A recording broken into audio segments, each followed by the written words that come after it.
I still remember the night her name lit up every screen in the city. Golden letters shimmering on the billboards like a cruel joke, starring Arya Kim, my Arya. The woman who once said she'd rather be unknown with me than famous without me. That same night, I was in the rain outside the theater. No umbrella, no invitation. Just the echo of her laughter through the glass doors. She walked past me, arm in arm with the producer who promised her the world. The man who whispered in her ear that I was holding her back. She didn't even look at me, and I didn't stop her. But fate has a wicked sense of timing. 6 months later, when her film neared release, I was called into a boardroom filled with suits and silence. I'd been working quietly, building something of my own, and when the investor walked in, the man who owned the production, the one she thought she'd conquered, he looked at me and said, "Eli, you'll oversee this project." My chest burned with the ghost of her kiss. She left me for a promise, but I was now the man behind the promise, the one who could end it, and maybe I met Arya under bad lighting and good music, the kind that hummed through the cracked speakers of a dying set. It smelled of burnt coffee and camera dust. We were both unpaid, underfed, and overdreaming, two strangers trying to chase meaning through a lens that barely focused. She was standing by the old lighting rig, her hair pinned up messily, a smear of foundation on her cheek, and a glimmer in her eyes that didn't belong to this tired, flickering world. She was radiant, not in the way stars are, but in the way fire is. Dangerous, alive, consuming everything that came too close. "Eli, right?" she said, offering me a half-smile that made the fluorescent light above us flicker. "You're the one who rewrote my lines?" Her tone was teasing, but her eyes searched me, curious, cautious, as if trying to see if I believed in the same impossible things she did. I nodded shyly. "Yeah." I thought the original dialogue sounded robotic. She tilted her head. "And yours made me sound like I'm falling in love with a ghost." I froze, unsure if it was a compliment or an accusation. Then she laughed, a soft, unguarded sound that filled the space like sunlight breaking through smoke. "It's beautiful," she said. "Keep making me sound tragic. Maybe that's what makes you unforgettable." I whispered before I could stop myself. She caught the words like a secret and tucked them somewhere behind her smile. The days blurred into nights on that set. We filmed in abandoned buildings and borrowed apartments, in the hollow spaces of the city where dreams echo longer than footsteps. She was always in front of the camera, confident, while I stayed behind the monitor, capturing her through words. I started to write differently because of her. Every line became a confession I couldn't speak aloud.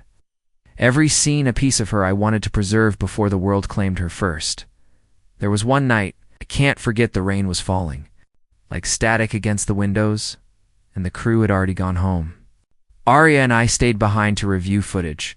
The screen glowed with her face, fragile, luminous, alive in ways that made my chest ache. "Do you ever wonder," she murmured, staring at her reflection in the paused frame, "if we'll ever make something that lasts?" I looked at her, the flicker of blue light brushing her cheek, the exhaustion tucked behind her eyes. "Maybe it's not about lasting," I said quietly. "Maybe it's about being real, even if just once."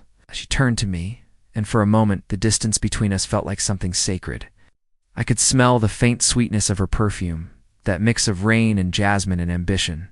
Her gaze lingered, not on my face, but somewhere deeper, like she was memorizing me in silence. Then she smiled. "You think too much, writer boy? And you feel too much?" I said. We both laughed, the kind of laugh that hides an ache. Weeks passed, the film wrapped. But Arya and I didn't stop meeting. We'd sit on the floor of her tiny apartment, take-out boxes between us, scripts spread like wounded birds. We'd talk about everything, the industry, art, failure, the fear of being invisible. She used to say she didn't care about fame, that she only wanted to tell stories that meant something. "Promise me we'll never change," she said one night, her voice barely above a whisper. "Not for money, not for applause." I nodded. "I promise." She reached for my pinky, hooking it with hers, a childish gesture, but it felt eternal. If I close my eyes now, I can still feel the warmth of her hand, the way her laughter painted over the silence. the way she looked at me like I was both her mirror and her muse. But promises are fragile things. They crumble under spotlight heat. Back then, I thought we were building a story together. I didn't know I was only writing her beginning, her rise, her wings, her escape. She would take flight, and I would be left in the empty sky she abandoned. Looking back, maybe she never belonged to my script at all. Maybe I was just her prologue. She was always meant to rewrite the ending without me. Asterisk. There was a kind of peace in our small failures, the quiet ones no one else saw. Arya and Arya and Arya.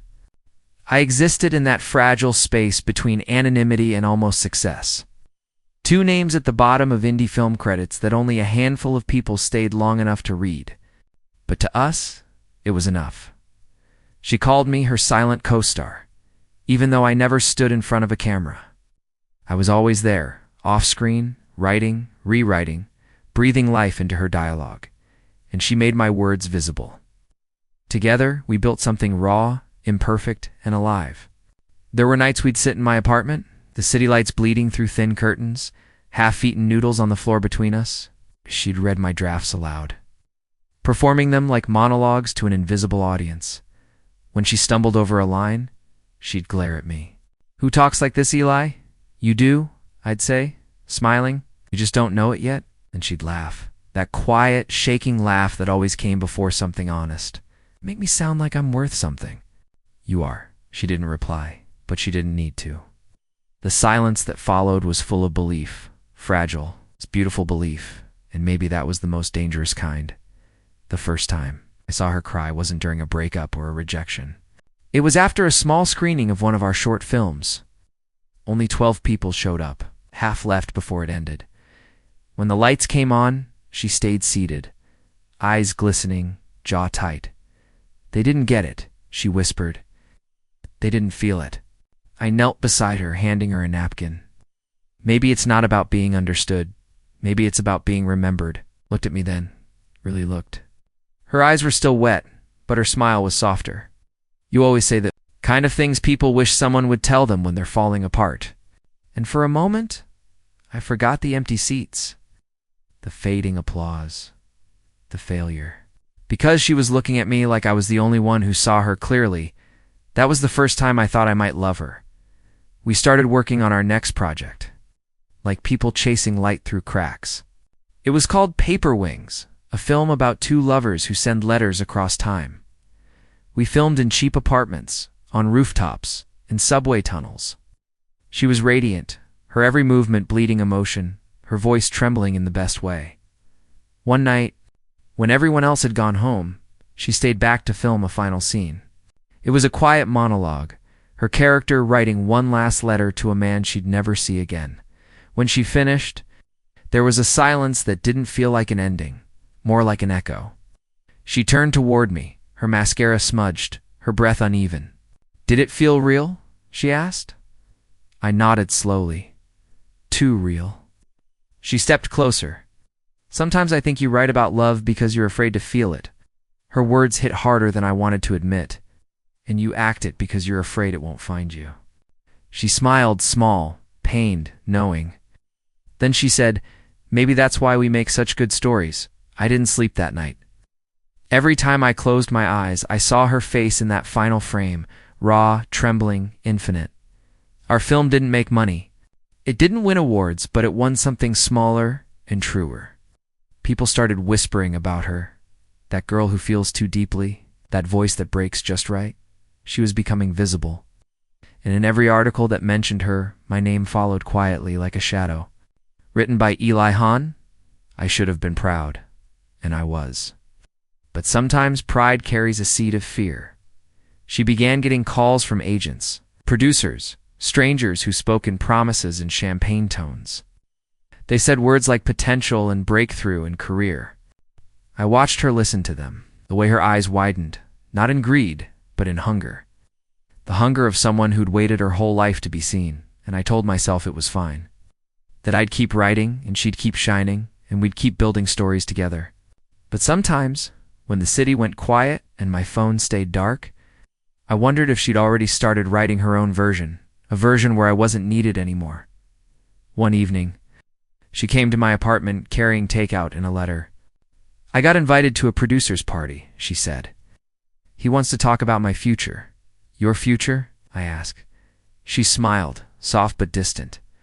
"Our future, Eli. He said he loves our work." I believed her. Of course I did. Because love, in its earliest form, always sounds like a promise, and promises, like scripts, can always be rewritten. It started with an email. I remember the way her phone buzzed against the counter, a sharp, metallic sound that somehow sliced through our laughter. We were mid-conversation, halfway through leftover Chinese food. Her hair tied messily, eyes gleaming under the soft yellow light of my kitchen. She picked it up, scanned the message, and froze. Then her lips parted, barely breathing out the name Jae-min. Even saying it sounded like touching fire. Every small-time artist in the city knew that name, the producer with the Midas touch. His films turned nobodies into sensations. His promises turned people into stars, and sometimes into ghosts. "What did he say?" I asked, trying to keep my voice casual, though something inside me had already begun to tighten. She smiled, dazed. It's like someone who just saw her reflection on a billboard that didn't exist yet. "He wants to meet. He said he's been watching my work. He thinks I have something rare." Rare. That word lingered in the air, soft and dangerous. I should have been happy for her, proud even. But the sound of that word felt like a quiet goodbye. The following evening, she showed up to the cafe wearing a dress I'd never seen before. Not fancy, but deliberate. Like she was already trying to become the person he imagined her to be.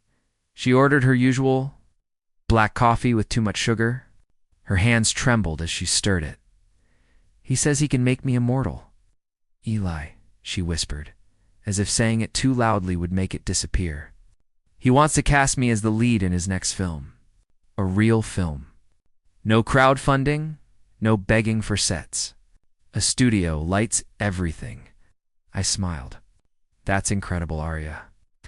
But she didn't look at me when she said, "He also asked if I'd be okay working without you." The words hit like a silent crash, invisible, but devastating.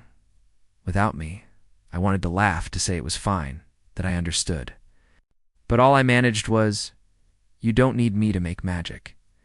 Her eyes flickered, guilt, surprise, maybe even relief. "Don't say that. You know it's not true." Yet she didn't deny she'd go. For weeks I watched her drift further away. Our calls grew shorter. Our scripts stayed untouched.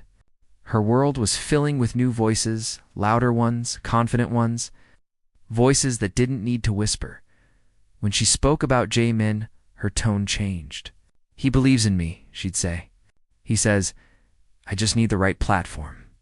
That he can teach me how to be seen." As if she'd been invisible all along.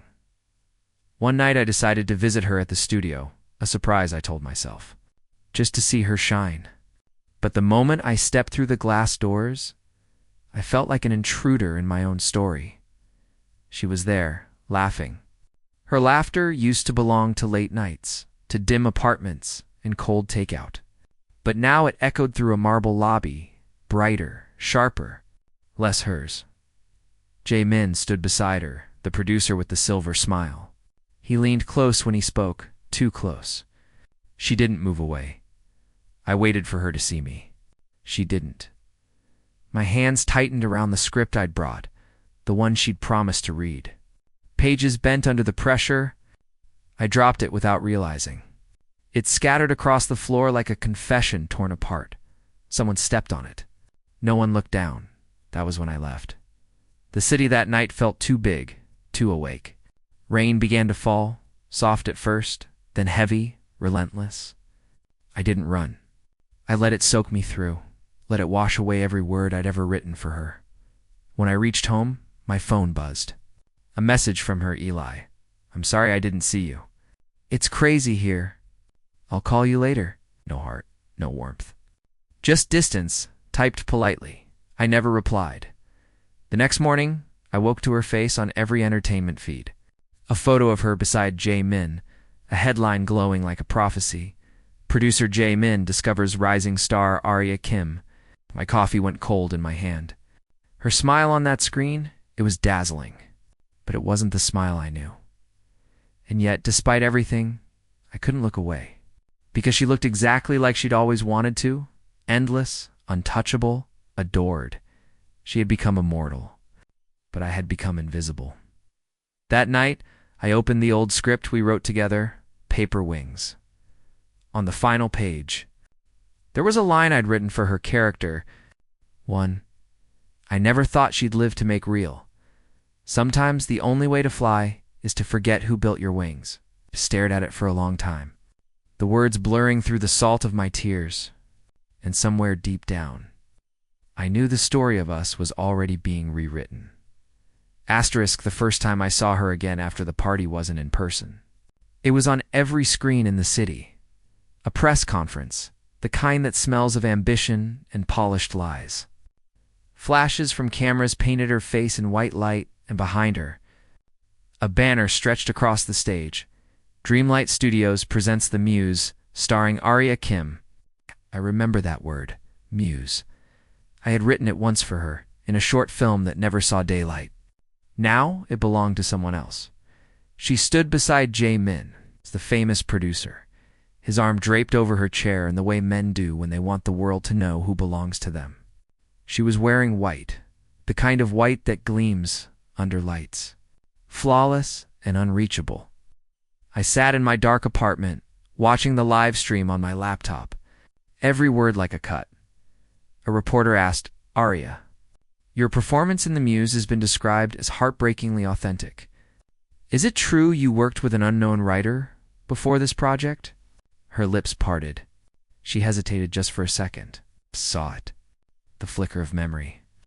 The ghost of my name caught behind her teeth. Then she smiled. Soft. Perfect.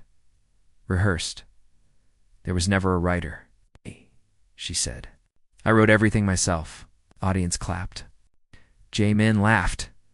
And I just stared. My coffee mug slipped from my hand, shattering against the floor. The sound jolted me, but the numbness remained. I replayed the moment again and again, thinking maybe I'd misheard. But no, her voice was steady, proud. Final, there was never a writer. That was the moment I realized betrayal doesn't always arrive in screams or slammed doors. Sometimes it comes softly through a voice you once kissed, saying your story was never hers to begin with. Later that night, I went for a walk. The city felt colder, the streets too bright. Every billboard was her face radiant, alive, perfect. The tagline beneath her image read, Some stories are born to be told. Funny, I used to tell her the same thing when she doubted herself. Now it sounded like a mockery. My phone buzzed again. Friends, old colleagues, people from the indie circuit. Hey, Eli, wasn't that your script?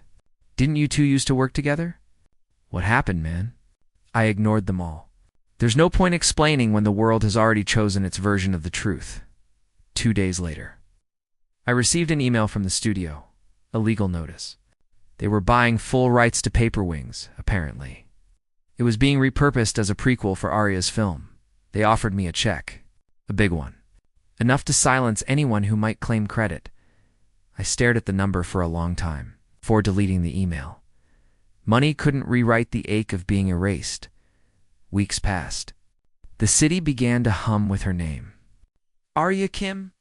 It was everywhere, on posters, on screens, in whispers at every cafe that used to host our film nights.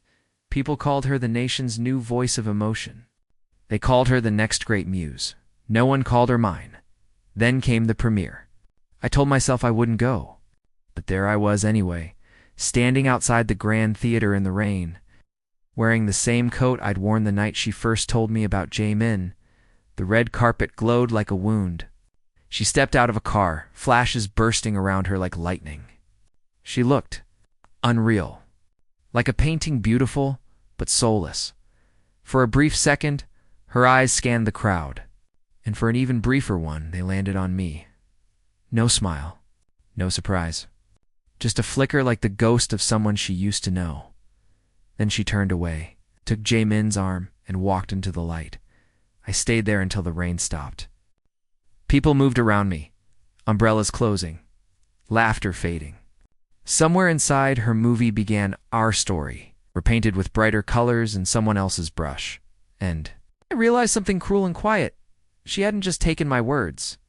She'd taken my reflection too, the version of me that believed in love as something sacred. That night, back in my apartment, I opened an old notebook, the one with her earliest lines scribbled inside, the one she'd once held with trembling hands, and whispered, "This is the version of me I want the world to see." Now, the world had seen her, but I no longer recognized the woman on that screen. I wrote one final line beneath her last note: "You can steal a story, but not its ghost." Then I closed the book, placed it in the drawer, and whispered to the silence, "She may have taken my script, but I'll write the ending." Success looks different up close. From afar, it gleams gold and glass and applause. But when you're close enough to hear it breathe, it sounds like exhaustion. I watched Arya's success from the sidelines like an exile watching fireworks from beyond a gate. Her name was everywhere: interviews, magazine covers, talk shows. Her face filled windows, trains, phone screens. Each headline felt like another inch between us. Sometimes, late at night, to catch a glimpse of her on TV, her voice soft, her smile poised, her words smooth with rehearsed gratitude. She said things like, "I've always wanted to tell stories that move people." She said it like she didn't once whisper that dream to me. Sitting on my floor with noodles and doubt, I should have turned off the screen. But I didn't. Because even though the world had stolen her from me, I couldn't stop loving the echo. Fame changed her faster than I imagined. Or maybe it just revealed the parts I refused to see. She started wearing silence like armor. Her messages came less often, shorter each time. "Busy this week, I'll call soon. Can we talk later?" Later never came. I found her once by accident outside a cafe in Gangnam. She was surrounded by stylists, cameras, assistants, all orbiting her like planets. When she saw me, she froze for a heartbeat. Then the mask returned. "Eli," she said, voice soft but distant. "You shouldn't be here." I wanted to ask, where is here? Wasn't this once our world, the place we built from dust and dreams? Instead, I only said, "Congratulations." She smiled, the kind of smile people wear when they've learned to lie gently. "Thank you." And then she walked away. The sound of her heels on wet pavement was louder than any goodbye. Not long after, the tabloids began to whisper.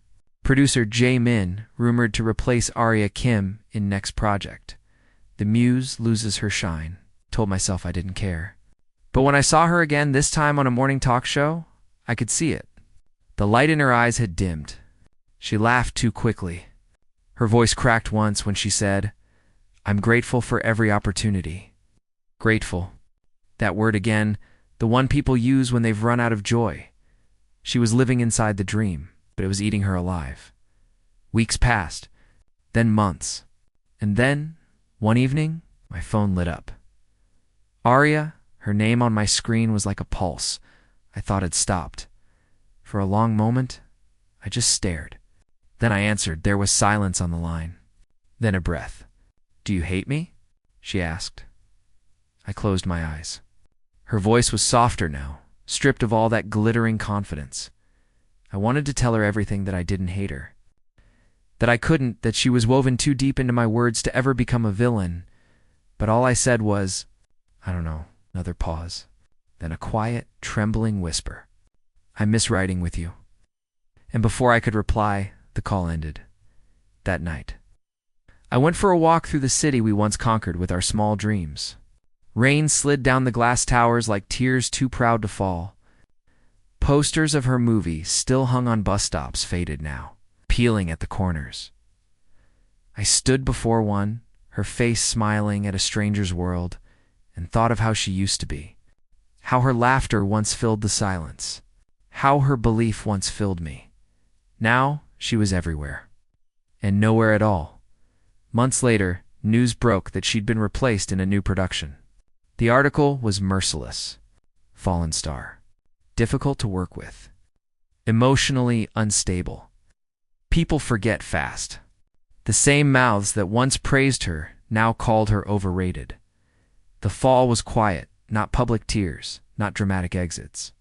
Just a slow fading, a dimming light, a name that stopped trending, And somehow, that hurt me more than her betrayal. Because no matter what she'd done, she didn't deserve to vanish like that. One evening, I walked past a small theater that played indie films, the kind we once dreamed of premiering in. And there, on the old cork board of upcoming features, was a familiar title. Paper Wings. Our film. Re-released for nostalgia, I bought a ticket without thinking. Sat in the last row. When the lights dimmed and her face appeared on the screen, I felt everything and nothing all at once. She was still beautiful, still tragic, still mine in the only way that mattered. And as the credits rolled, my name appeared beside hers, ghost-like. Faint, but visible. Written by Eli Hahn, starring Arya. Kim? The audience clapped politely. I stayed until the screen went black. Because for a few seconds in the dark, it almost felt like she'd come back to me. Almost when I stepped outside, the city was silent again, and I finally understood she had been the storm that rewrote my sky, and I was just learning how to live in the calm that followed. Asterisk, it was almost a year before her name found me again. By then the noise around the muse had faded, leaving only echoes in empty theaters. I'd stopped checking the trades, stopped waiting for her next appearance. I told myself I'd moved on, but the truth was simpler. I'd gone quiet. I was working nights for a small creative agency, writing commercials that pretended to be art. Nothing glorious, but steady.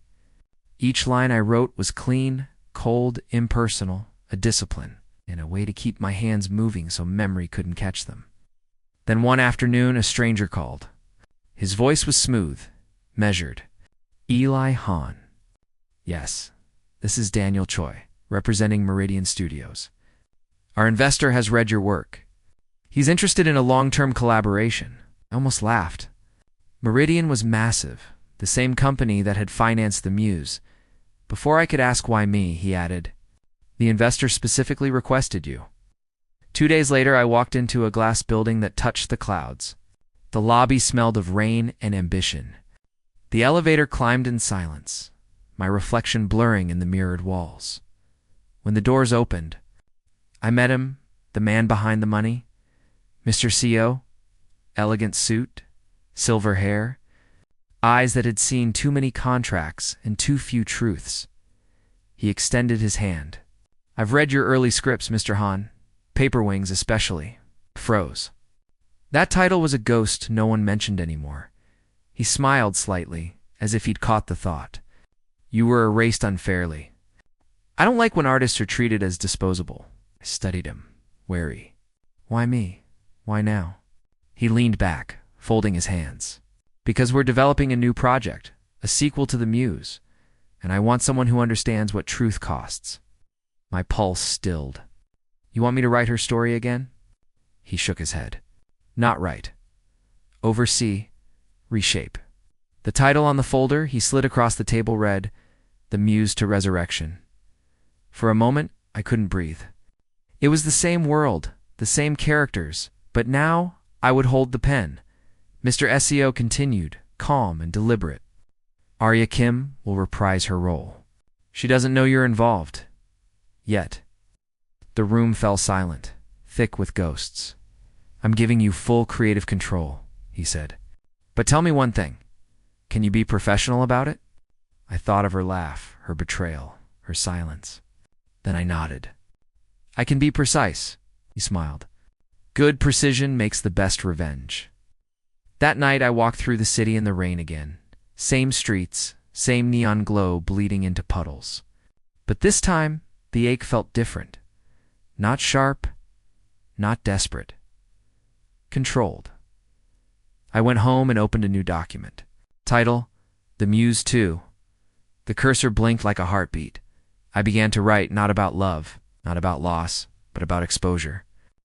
About the woman who sells her soul for applause, and the writer who returns not to beg, but to build her confession into art. Every line was a mirror. Every scene a wound reopened on purpose. I wrote until dawn, until the city light turned my room pale. And when I finally stopped, I whispered to the empty air, Let's see how you perform this one, Arya. Weeks later, the first production meeting was scheduled. The conference room was filled with unfamiliar faces, producers, cinematographers, assistants, and then she entered. She wore black this time, sleek, distant, older somehow. Her gaze swept the room, confident, until it landed on me. The pause lasted less than a breath, but it rippled through the air like thunder in glass. "Eli," she said, barely audible. I smiled. Professional. "Ms. Kim, it's been a while." The others exchanged glances, unaware of the history spilling silently between us. Mr. Essio cleared his throat. "Mr. Han will be directing the creative vision for this installment. We believe he understands the emotional depth of the material." Arya's knuckles whitened around her script. I pretended not to notice. After the meeting, she found me alone in the hallway. The fluorescent light flickered overhead. "Why didn't you tell me?" she asked. I looked at her, really looked. There were fine lines around her eyes now, traces of exhaustion fame couldn't conceal. Would it have changed anything? I said. She hesitated. "I don't know." Neither did I. A beat of silence passed. Then she said quietly, "Please don't destroy me." Her voice cracked on the last word, and it was the first real thing I'd heard from her in years. I met her gaze. "I don't destroy, Arya. I write, and I let truth do the rest." When she left, I stood there alone, the echo of her heels fading down the corridor. Somewhere deep inside, pain and purpose tangled into something new, something almost beautiful. For the first time, I wasn't chasing her. I was leading, and I knew the story would end differently. Not with betrayal, but with revelation. The table was long enough to keep secrets. That's how production meetings always felt. Too many smiles, too few truths. Pages rustled, pens clicked, and in the middle of it all, Arya sat across from me, her expression carefully composed. It had been weeks since the project began. Every day we met in rooms filled with cameras and contracts, and every day we pretended the past didn't exist. But the silence between us was alive. It breathed, it stared, remembered. I slid the latest draft across the polished table. The title page gleamed in bold black, the Muse 2, Resurrection. Below it, my name. Her fingers brushed the paper like it might burn. Then she looked at me. "What did you change?" I leaned back, keeping my tone even. "Nothing you didn't inspire." The others around us chuckled politely, unaware that the air was cracking between us. When she opened the script, her breath caught, so faint most would have missed it. But I heard because on the first page was a scene she knew too well. A young actress standing in the rain, turning her back on the man who had written her story. A producer's hand on her shoulder. A betrayal dressed as ambition. Every line mirrored a moment we'd lived. Every word was my confession disguised as cinema. She didn't speak for the rest of the meeting. But when the others left, she stayed behind. The room emptied slowly, footsteps fading, doors clicking shut until only we remained. The silence stretched thin as film stock. "Eli," she said finally, voice trembling beneath its calm. "You're using us." I met her gaze. "I'm using truth." Her jaw tightened. "You think this is justice? Making the world watch me fall again." I stood, moving closer. The reflection of the city's nightlights painted us in silver and shadow. "Justice," I repeated. "No, this is balance. You made me invisible, Arya. Now I'm making you seen, truly seen." Her eyes glistened, not with tears, but with fury. "You don't understand. I did what I had to. They wouldn't have listened if I'd said we wrote it. You were no one back then." I smiled, a small, bitter curve. "And now?" She didn't answer. I walked to the window, hands in my pockets. Below, Seoul's skyline pulsed with light, endless, indifferent. "You once told me," I said quietly, "that we should never sell our souls for applause." "I know what I said. You broke it, Arya." "I survived," she snapped. The sound cracked through the stillness. She took a shaky breath. "You think it was easy for me?" Jae-min promised everything rolls, fame, safety. "I thought if I climbed high enough, I could pull you up too." but you stopped reaching. The words landed like rain against glass, soft but relentless. I didn't stop reaching, I said. You just stopped looking down. For a moment the fight left her. She sank into the chair, staring at the script still trembling in her hands. I thought I could rewrite who I was, she whispered. But I only erased myself. I turned away, pretending not to hear the crack in her voice. Because part of me still ached to comfort her, and that part terrified me more than any anger could. When I finally looked back, she was standing again, eyes rimmed red, trying to hold herself together. Are you really going to make me play her? She asked. Yes. Her lips parted. The woman who betrays the one person who loved her honestly? I nodded. Because you already know the lines. The silence that followed was unbearable, fragile, trembling, full of things neither of us could forgive. Then she did something unexpected. She laughed. Quiet at first, then bitter. You really want to see me suffer, don't you? I shook my head. I just want the story to end honestly this time. The clock on the wall ticked louder than it should have. Outside, the rain began again, steady, rhythmic. The same way it had the night she left. She gathered the pages, pressed them to her chest like a shield. And before she left, she said softly, You might win the script, Eli, but you'll lose what's left of me. Her words lingered long after the door closed. I sat there in the dim light, the empty chairs surrounding me like ghosts. Maybe she was right. Maybe revenge doesn't heal it, only rewrites the wound in prettier words. But as I looked at the copy of the script on the table, I realized something else. This wasn't vengeance. It was remembrance, and for the first time she would have to face herself on screen. Forever *, every story demands a breaking point. Ours arrived halfway through filming, on set. The air was heavy with tension, the kind you could taste, metallic and electric. Cameras rolled, lights hummed, and every gaze seemed to orbit Arya. She was luminous, fragile, unstoppable, all at once. She moved through scenes like she was wading through memories. Every gesture, every word was too real, because the lines weren't fiction anymore, or pieces of her confession stitched into dialogue. Sometimes she'd stumble mid-take. Not because she forgot the words, but because she remembered them too clearly. One afternoon, during a rain sequence, everything cracked. The scene called for her to stand in the downpour, face the man she betrayed, and whisper, I only did it because I was afraid of being forgotten. The cameras rolled. The rain machine hissed. She stood there, drenched and trembling, staring at her co-star, a stand-in for me. But halfway through the line, she stopped. The silence stretched. Then suddenly, she threw the script aside. No, everyone froze. This isn't acting, she shouted. This is punishment. Her voice broke the air like lightning. Crew members exchanged uneasy glances.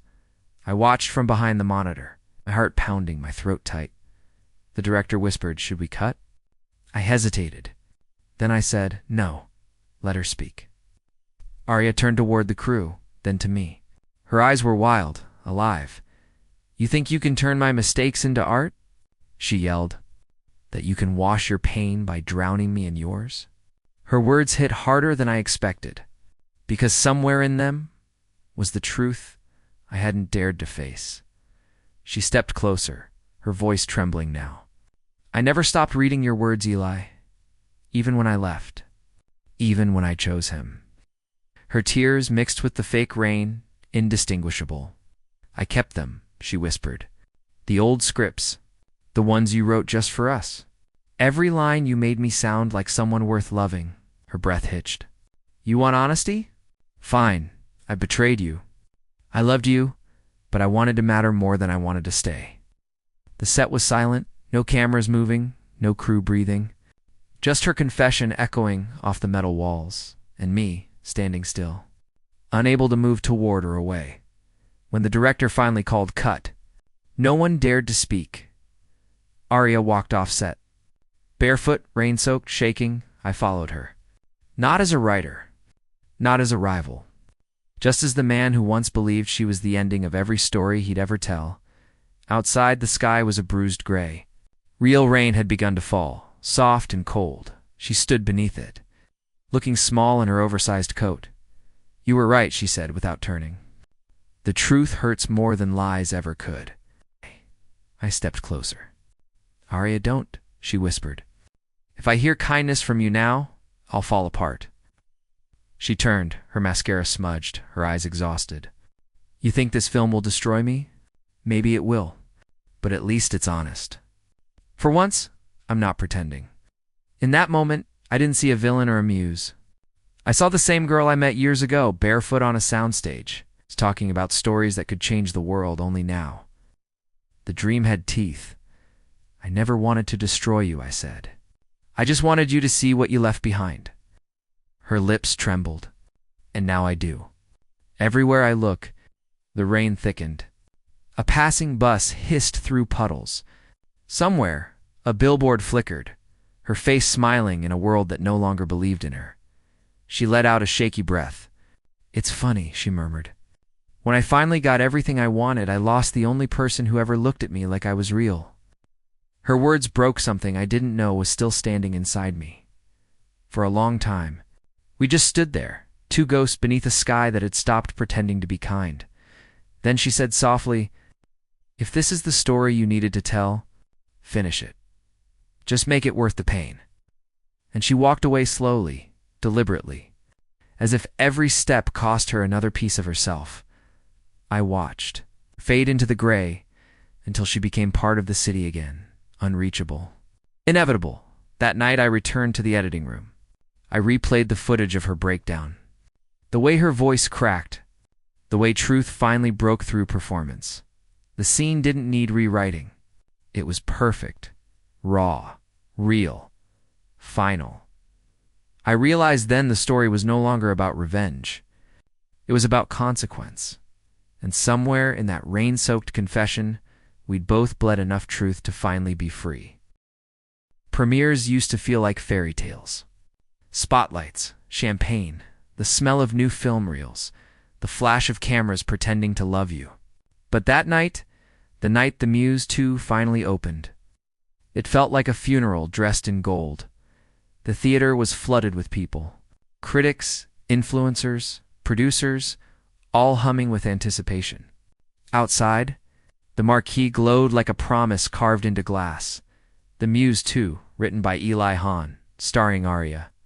Kim, my name was no longer a footnote. It was beside hers. Equal, unavoidable. I watched the crowd gather through the tinted glass doors, Arya's face printed on banners, her eyes glossy and distant. But the woman standing inside, beneath the soft wash of light, wasn't the same girl from those posters. She looked older now. Softer, maybe. Like someone who had finally learned what silence costs. When she arrived, everything paused. Cameras flashed in frantic bursts, and for a moment, she looked like a constellation trapped in daylight. Then her gaze found me across the room. No smile, no greeting. Just a long, steady look that said, "We know what we've done." Mr. SEO stood beside me, the investor who had orchestrated all of this, the man she'd once betrayed. He was calm, unreadable, holding a glass of champagne that caught the light like liquid fire. He leaned toward me and murmured, "You did well, Eli. The story feels complete." I studied him, wondering how much of this had been justice for him and how much for me. "Why fund a film that exposes your own actress?" I asked quietly. He smiled faintly. "Because truth makes the best cinema, and debt makes the best art." Inside the theater, the lights dimmed. The audience hushed, that sacred silence before a story begins. The opening shot appeared. Rain, a cracked umbrella, a woman standing alone. Her voice, Arya's, filled the room, trembling and real. They say every performance begins with a lie. But what if the lie becomes the only part of you that survives? The audience was captivated. Every scene unfolded like a wound reopening in slow motion. They didn't know they were watching our confession disguised as fiction, but we knew. I could feel her gaze sometimes, flickering toward me in the dark, when the screen showed too much truth. The betrayal scene, the silence afterward, the letter left unread. The air grew heavier with every frame.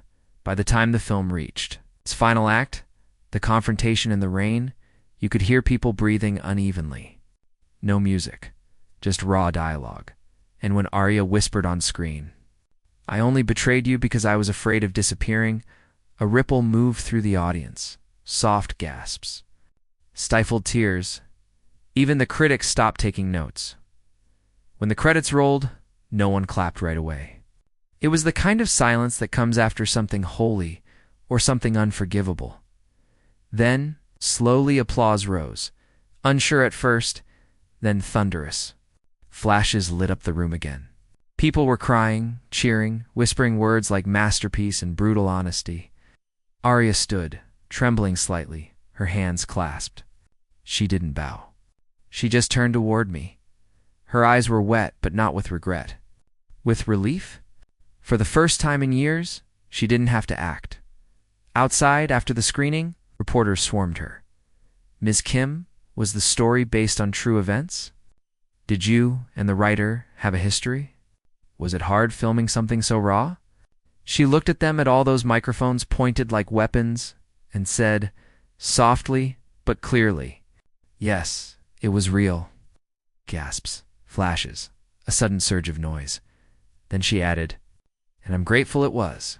That was it. No denial, no deflection. Just quiet truth dropped like a stone into still water.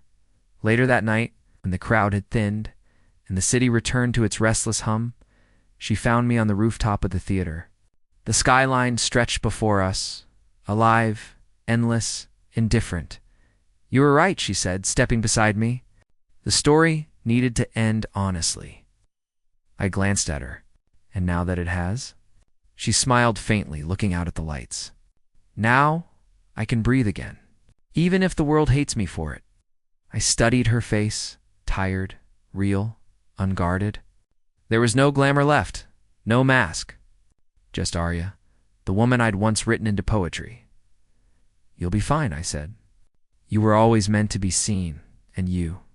She asked softly, "What will you write next?" I looked at the city below, the endless glitter of windows.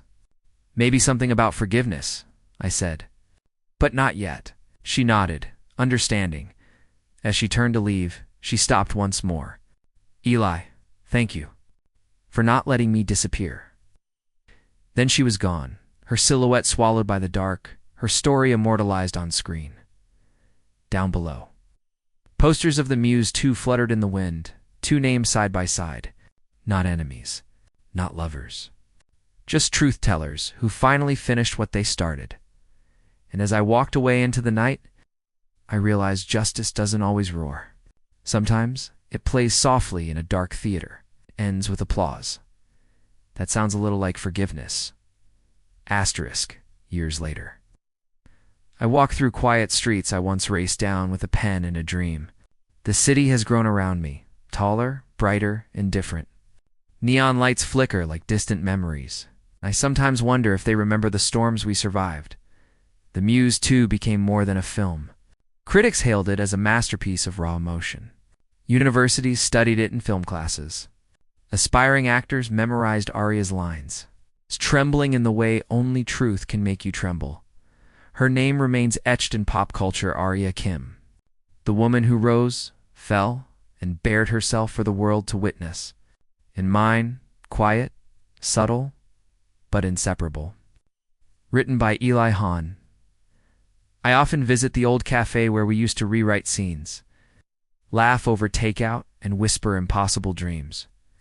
The place has changed hands, the furniture replaced, but the smell of coffee still lingers in corners like memory. Sometimes I sit alone, tracing invisible words on the table, thinking about her. She called me once, years ago, briefly. Her voice, softer now, steadier. She thanked me for the honesty, the courage, the way I let the story speak louder than our grievances. We didn't reconcile. We didn't need to. We simply acknowledged that some stories end not with a return, but with recognition. I walk past a small, independent theater tonight, the marquee flickering faintly in the rain. A revival of Paper Wings plays inside. I buy a ticket and sit in the last row. It's the same place I once sat when I first witnessed her collapse under truth. The film begins. Her face appears on screen, young and uncertain. The lines are raw, familiar, and yet more profound. Every whisper of dialogue, every glance, every silent pause reflects a reality we lived, a memory we shared, a betrayal that became art audiences murmur. Some laugh, some cry. I watch, and for a moment I feel the past fold around me like a warm, suffocating cloak. Then the final scene. Rain again. Her confession. The line she once said to me, now immortalized, "Sometimes the only way to fly is to forget who built your wings." I close my eyes, letting the words sink. And I understand I did not write her story to punish her. I wrote it to preserve her truth, to honor what we once were, flawed, human, unforgettable. Later I leave the theater. The rain has softened, leaving puddles that reflect the city lights in fractured patterns. I watch my reflection in one of them. Older, quieter, wiser, scarred by love and betrayal. Somewhere, Arya is walking her own streets, under her own lights. Maybe she is happy. Maybe she is haunted. I do not know. I do not need to, because the film Our Story remains. And in it, she and I are both immortal. Not as lovers, not as enemies, not as heroes, but as witnesses. To truth, to consequence, to art born from pain. I take out an old notebook from my bag, the one she once held. The one filled with drafts, half-finished scenes, scribbled dreams. I trace the ink with my finger. Faded now, but still legible. I write one last line, small and deliberate. Some stories end not with closure, but with legacy. And ours will fly forever. The words feel like a release. The rain has stopped. The city hums quietly. I tuck the notebook away and keep walking. Somewhere, someone will watch the film and feel the weight of our story. And that will be enough. Because in the end, truth is immortal, betrayal is finite. And love, even unreturned, leaves a mark that no applause, no fame, and no time can erase. I look up at the sky, now clear, and for the first time in years, I feel a calm glow, not revenge, not regret, just the quiet certainty that our story and our truth will endure.